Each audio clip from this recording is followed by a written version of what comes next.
I think it's really important just to limit your time around them and know that if they do make these comments about your food choices or about your body size, that is about them.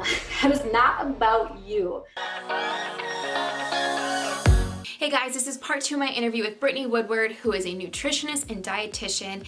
And last week she talked all about body positivity and the dangers of diet culture. Today we're going to talk about how to instill body positivity in young children and to block out negative messages. So without further ado, let's go ahead and dive right in. What is like a healthy way to want to lose weight or healthy way to want to get healthier? Like what are steps you can take that's like, looking after yourself and not feeding into diet culture? Yeah, I think this is such a good question. And this is like probably the question I get the most. It's like, but my doctor said I need to lose weight, or I need to lose weight because of this or that. And I always try so hard to like not make it sound harsh, but intentional weight loss without going down the diet culture road, I think is impossible. I just do. And again, I'm saying that with so much love and so much like desire to help. But if you are intentionally trying to lose weight, I don't think it's possible to not get caught up in the good foods, bad foods. I think a lot of people who are intentionally trying to lose weight are losing it because of that weight stigma. Like, who doesn't want to be accepted, and who likes to be stigmatized? Nobody. So I think a lot of times, even if it feels very, health motivated, it really is subconsciously or not, this desire to be accepted, this desire to be loved, because we get so many messages that bigger bodies aren't, desirable or sexy or whatever. So like, that's like my big warning is just like, I think if health is where your mind is at, like, can you do enjoyable exercising, enjoyable, like moving your body that isn't focused on weight loss? And that is such a new concept, like for so many people. And I think it can be really hard to get your mind there. But I also think that part of it is like, you don't have to take on this whole new stressful body positivity. Don't focus on weight loss. Like, I always just like very like gently push yourself back to, and this is why I'm doing it. Or like, if you have those diet culture thoughts, like you look in the mirror and you're like, oh my gosh, I need to lose weight. Like, we have those thoughts. There's diet culture around us all the time.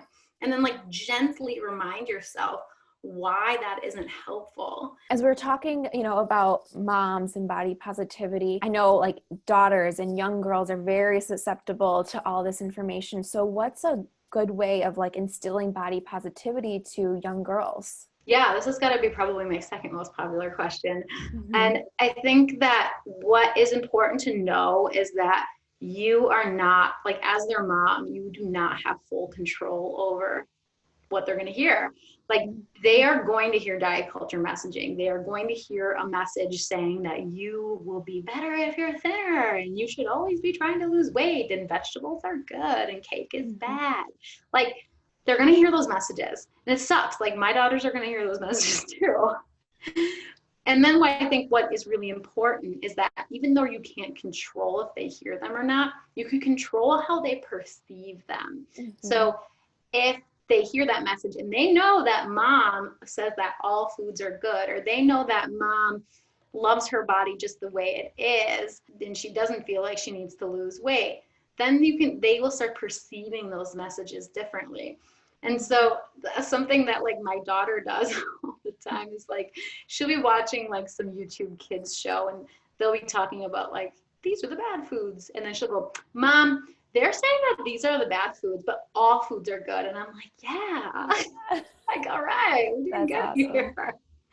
So I really think that is where the difference comes in, is if you role model, what you want them to perceive when they see these messages, then they have a much better chance of not letting these messages affect them in such a negative way. Yeah, I think that's so positive or so true, because yeah, it's like what you said, you can go to school and there can be other kids talking about it, but if their home base is talking, about positivity and different relationships with food, then that's where it's gonna start from. Yeah. So yeah, talking about relationships with food, if someone watching now is like, I have a horrible relationship with food, how do they kind of grow into having a positive relationship? What are kind of like steps or tips you have for them? Well, I'm going to plug my e-course here. There we go. Because I actually just created this e-course, and I put all of the tools that I teach moms all the time in this course. And so a lot of them are really based in cognitive behavioral therapy and like changing the way that you think about food in your body. But always my first step for like anyone who's trying to get away from diet culture and trying to have a positive relationship with their body and food is awareness. I think that awareness piece is so important. So just having an awareness that there is diet culture, because so many people have never even heard of this before. And so when you see it, like call it out for what it is. So if somebody says, oh my gosh, she lost so much weight and she looks so great. Like in your mind, you can be like, and that's a diet culture message. Or if you see a product being like, you should get healthy and do this, like, why do I have to do that to be healthy? Like that's a diet culture message. And so like that is where I like really truly like to start everybody, because it takes your power back. Like if you can just call it out for how it is, then it takes the power away from the messages being able to affect you. Again, that's my first step, but I do have like lots of other skills that I teach that are really helpful, I think. Your feed, it covers so many different areas that like, initially I wouldn't even think it relates to body positivity. And then I'm like, oh wait, no, it does. It kind of all like loops back, you know, like self-love aspect, loving your body and different relationships with food. Yeah, that's awesome. So what other like tips do you have for moms, especially? I notice a lot of times it comes from family members, like maybe they just had a baby and their significant other or mother-in-law is, you know, giving them tips. So what are ways that they can kind of ignore that or, you know, stick to what makes them feel good without, you know, ignoring it? Yeah. I think it's so important to like not keep avoiding it if possible. And now like I know that these conversations can be really hard. And I also know very well that a lot of the beliefs that people have about food and weight, those people are very enmeshed in diet culture. So when you tell them something like, you know, losing weight isn't automatically healthy, they're like, yes, it is. And so they can become very defensive, and that makes the conversation so hard. Yeah. So like, I have a relationship with my brother where like he's very enmeshed in diet culture. And so like he'll poke fun of me sometimes about some of these messages. And like with him and like with our relationship, I can just be like, I can just throw some things at him that like will make him think a little bit more about it. But then like I have other relationships where I wouldn't do that because I don't want to offend, or like, I don't even think offending is really that bad. Like, do you, like, do what makes sense for you. But I think if you can have the conversation, have it. Even if that means writing a letter, do that. If for whatever reason the conversation doesn't go well, or you just feel like that is going to be a disaster and you don't want to do that, I think it's really important just to limit your time around them and know that if they do make these comments about your food choices or about your body size, that is about them. That is not about you. My favorite quote ever, and I think it will be for my whole life, is a quote by Jen Sincero from her book, You're a Badass. I love her. Yes. The best. Yes. Everybody should read those books. But she says, what other people think about you has nothing to do with you and has everything to do with them. Yes. And so when I get attacked for these messages, I think that all the time. Like, that has really nothing to do with me. Their thoughts and their beliefs have to do with them. And so if they see me doing something, it's not about me, it's about them. And again, I think that just helps take the power away from like how they're trying to affect you. And you're like, nope, I'm not accepting that.